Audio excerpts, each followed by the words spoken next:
জুমার দিন বরকতময় দিন, এই জন্য এই দিনে তোমরা আমার উপর আকসিরু আসসালাতা আলাইয়া, আমার উপর বেশি বেশি তোমরা দুরূদ পড়বা। ফাইন্না সালাওয়াতাকুম মা'রুদাতুন আলাইয়া, কেননা তোমাদের দুরূদ আমার কাছে পেশ করা হবে। সাহাবারা বললেন, কাইফা সালাওয়াতুনা মা'রুদাতুন আলাইকা ইয়া রাসূলুল্লাহ ওয়া ক্বাদ আরিমতা, ও নবী, মরার পরে আপনি পচে গেলে মাটির সাথে মিশে যাবেন, মিশে যাওয়ার পরে আমাদের সালাতগুলো কে আপনার কাছে পৌঁছাবে, কেমন করে পৌঁছাবে? বিষ্ণু বললেন, ইন্নাল্লাহা হারামা আলাল আরদি আন তাকুলা আজসাদাল আমবিয়া, আল্লাহ তাআলা জমিনের মাটির জন্য নবীদের দেহ খাওয়াকে চিরকালের জন্য হারাম করেছেন। জমিনের মাটি আমারে খাবে না। আল আমবিয়াউ আহইয়াউন ফি কুবুরিহিম ইউরযাকুন, নবীরা কবরে জীবিত আর তাদেরকে রিজিক দেয় কে?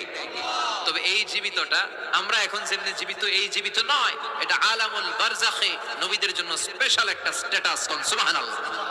এজন্য এই দিনে বেশি বেশি বিষ্ণু ইসা ইসলামের উপর দুরূদ পড়ার দরকার আছে না নাই?